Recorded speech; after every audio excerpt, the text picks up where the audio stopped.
En las profundidades de la historia, donde la luz de la razón a menudo se mezcla con las sombras del mito, emergen figuras cuyo legado trasciende el tiempo, sus vidas envueltas en un velo de misterio y propósito. En el crepúsculo de un imperio, cuando la civilización parecía desmoronarse bajo el peso de su propia decadencia, un hombre solitario se retiró del mundo solo para, paradójicamente, reconstruir sus cimientos. Su nombre era Benito, y su historia es un enigma que nos invita a explorar la alquimia del espíritu humano frente a la oscuridad.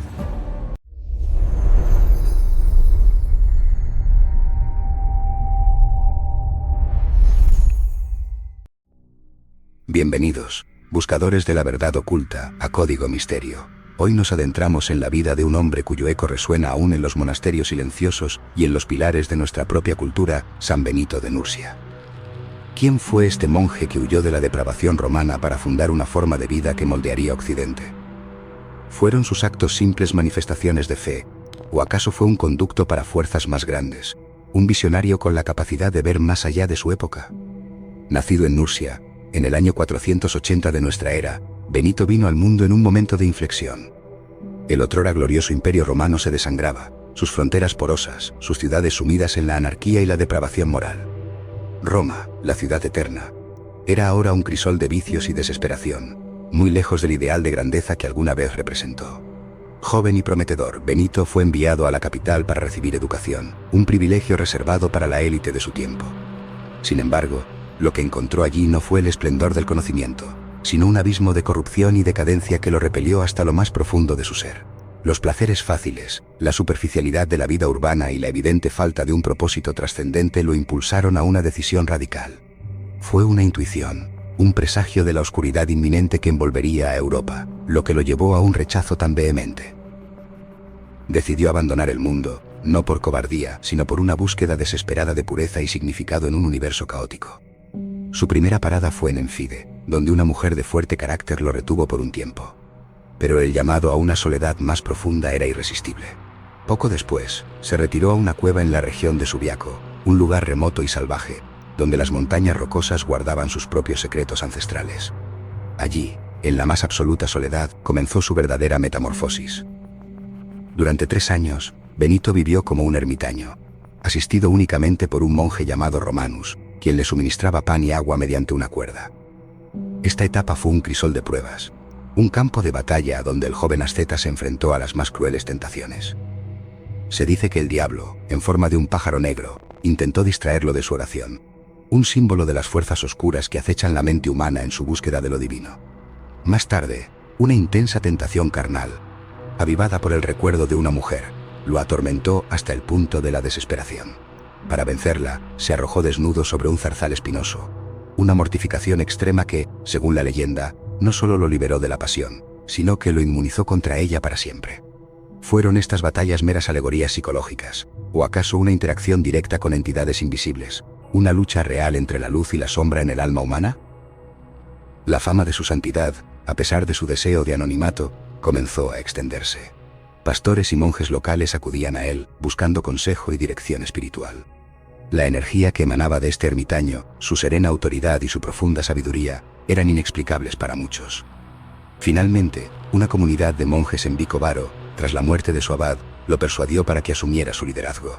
Pero el camino del profeta no es fácil. Los monjes, acostumbrados a una vida menos estricta, pronto se resintieron de su disciplina. Su resistencia degeneró en un intento vil de acabar con su vida. Le ofrecieron una copa de vino envenenado. Benito, antes de beber, hizo la señal de la cruz sobre la copa, y en ese instante, el recipiente se hizo añicos. Un milagro inexplicable para algunos, una profunda intuición psíquica para otros, pero sin duda un signo de una protección superior. Comprendiendo que no era el lugar para él, Benito se retiró nuevamente, buscando un espacio donde su visión pudiera florecer sin obstáculos. Fue entonces cuando llegó a Monte Cassino, alrededor del año 529. En la cima de una colina, donde el sol se posaba en el horizonte con una reverencia casi mística, existía un antiguo santuario pagano dedicado a Apolo, rodeado de un bosque sagrado. Benito no vio un lugar de idolatría, sino un lienzo para la renovación.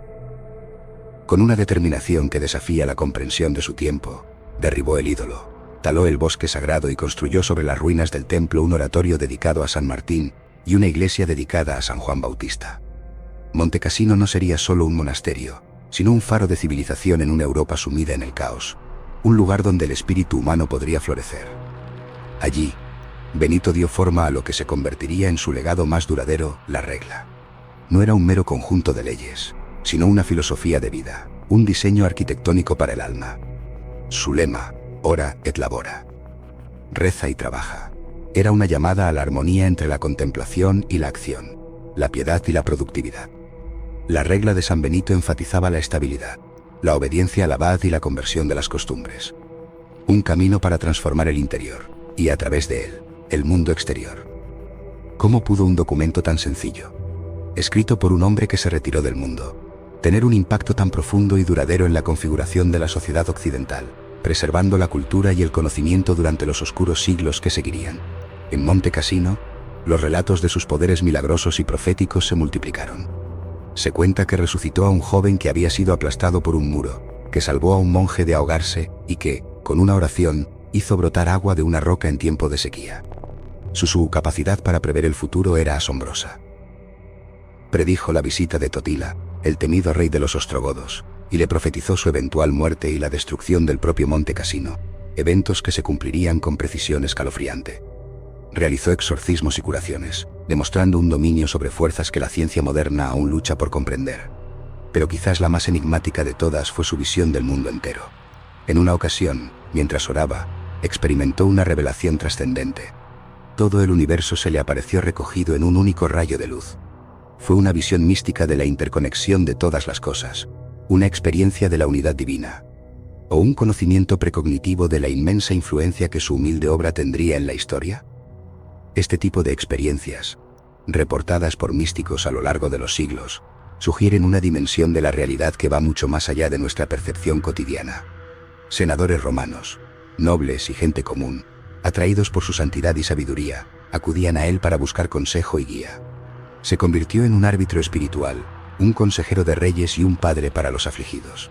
Su influencia se extendió a través de sus discípulos, quienes fundaron monasterios por toda Europa, convirtiendo las tierras salvajes en oasis de cultura, conocimiento y caridad.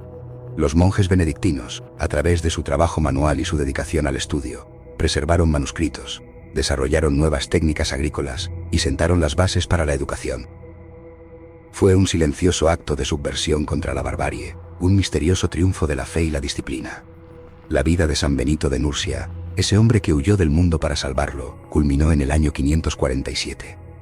Se dice que murió de pie, sostenido por sus monjes, mirando al cielo, sus últimos suspiros un presagio de la trascendencia. La historia de San Benito nos invita a reflexionar sobre el poder oculto de la renuncia, la fuerza que emana de la disciplina interior y la capacidad de un solo individuo para transformar el curso de la civilización. ¿Fue simplemente un hombre piadoso? ¿O un catalizador, un conducto para fuerzas y designios que aún hoy escapan a nuestra comprensión? Su regla, nacida de la soledad y la contemplación, no solo salvó la cultura y el conocimiento en una era de tinieblas, sino que también ofreció un modelo de vida equilibrada y con propósito que sigue siendo relevante. Su legado no es solo el de los monasterios que salpican el paisaje europeo, sino la misma estructura de valores que subyacen en la civilización occidental, el valor del trabajo, la importancia de la comunidad, la búsqueda del conocimiento y la primacía de lo espiritual. San Benito de Nursia, el ermitaño de Subiaco, sigue siendo un enigma, un recordatorio de que las revoluciones más profundas a menudo comienzan en el silencio y la introspección, impulsadas por un propósito que el ojo superficial no puede discernir.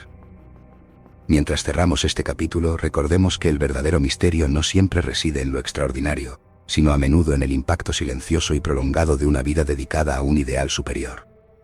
Continuemos desvelando los enigmas que el tiempo ha intentado ocultar. Hasta la próxima, en Código Misterio.